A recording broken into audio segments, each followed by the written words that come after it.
In this video, we will see how to use the style sheets in Bibledit. First, let us open a chapter of the Bible in the chapter editor. The text has the words of Jesus in red. As we can see, the style of the words of Jesus is WJ.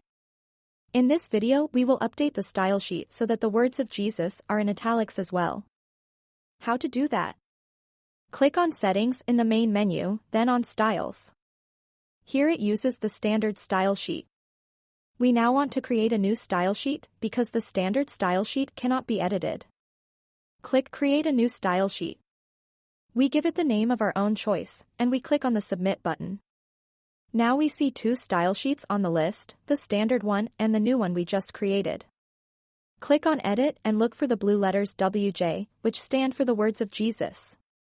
We click on these blue letters, and then we can set a few things, like italics.